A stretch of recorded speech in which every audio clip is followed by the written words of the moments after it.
So the lack of Tua wasn't the problem. Cause we're the Miami Dolphins, Miami Dolphins, Miami Dolphins #1.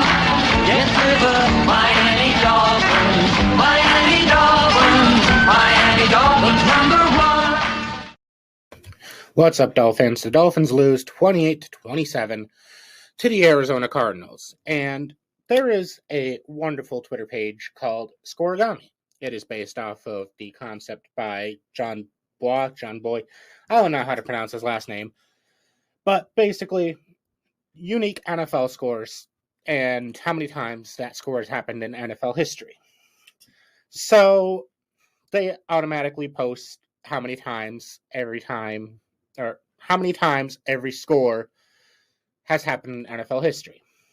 So the 28-27, I forgot how many times it's been scored, but somebody commented the last time that a team won 28-27.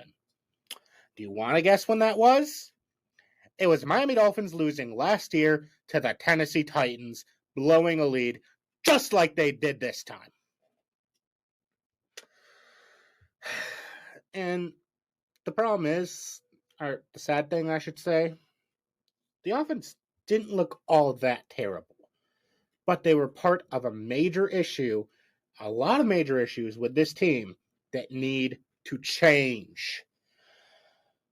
Let's start off with the defense. A lot of people are blaming solely the defense. And yes, the defense fucking sucked, especially in the last part where they blew that lead. But our defense already wasn't that great in the first place. I mean, how many times did they just blow leads last year? And, that might have been the coordinator last year. Not really the coordinator this year, in my opinion. I think it's just there's nobody on the fucking defense. And hell, everyone that we did have on defense is fucking injured. Like, we had a player go out because he broke his orbital bone behind his eye.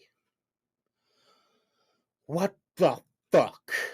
And this was in practice. This wasn't even in a game. Why?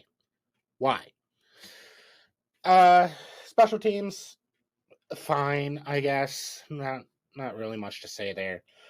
The offense, like I said, they were serviceable. Tua was serviceable. He was okay.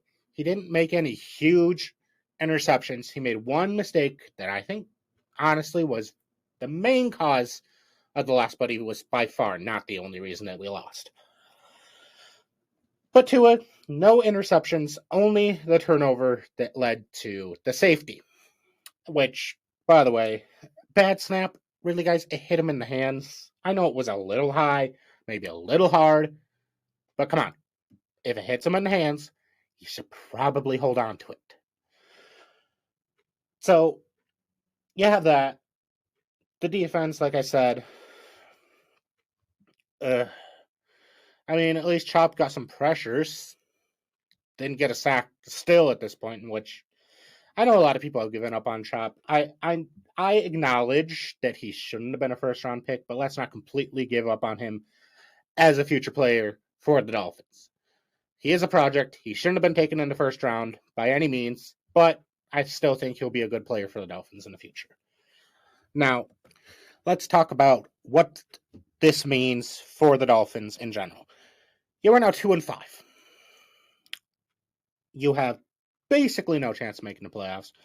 You have to almost completely win out to get a wild card spot. Forget the division. The Bills have that locked up because the rest of us in this division fucking suck. The Jets lost to the Patriots, which we can all laugh at them about because they are now last place in the division.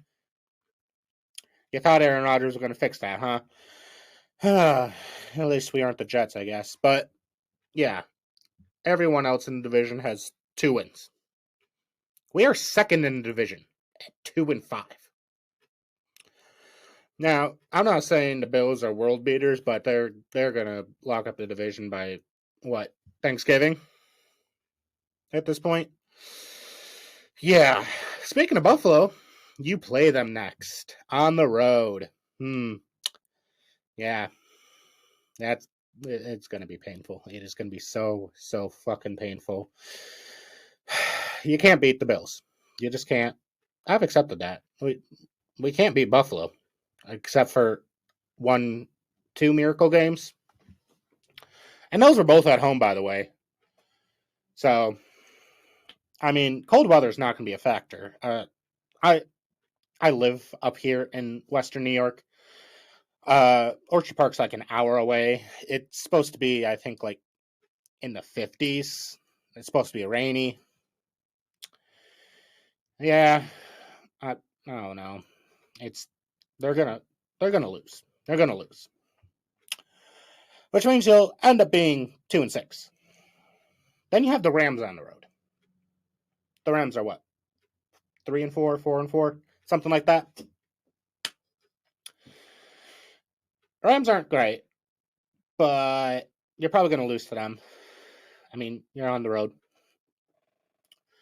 So where does that leave you when you're back at home against, I think, Vegas? Basically eliminated from playoff contention at that point. Not mathematically. I doubt there's any chance they're mathematically eliminated at that point. But just the season's over. The fan in me really wants to say, oh, but if we beat the Bills and we beat the Rams and we can make a run for maybe a wild card spot, but the logic in me says we're done. We are so fucking done. And I have said it in every video. I don't expect anything to change. Greer, unless he gets fired, he's not going to change anything if he stays on the job. And Ross is going to want to keep him for at least a little while longer. I mean, Greer's not going to want to admit his mistake in building the team completely around Tua and not helping the real problems with this team, like the O-line and the defense. Tua's an okay quarterback. He's good, even. He is the best quarterback that has played for the Dolphins in my lifetime. That is a fact. But he is not good enough to lead us to playoff wins or a Super Bowl. And until Greer acknowledges that, we're stuck in this hellhole. Now, I'm not going to blame all this on Ross. You can tell Ross is a good owner. If he just didn't care about the team, he wouldn't have invested all of his fucking money into the stadium and to the area around the stadium and to the team itself. It's just don't blame Ross for this. This is Greer. But even so, I don't know if Ross is going to fire him. At least not this season. But, I'll have to see what happens. Play Buffalo next.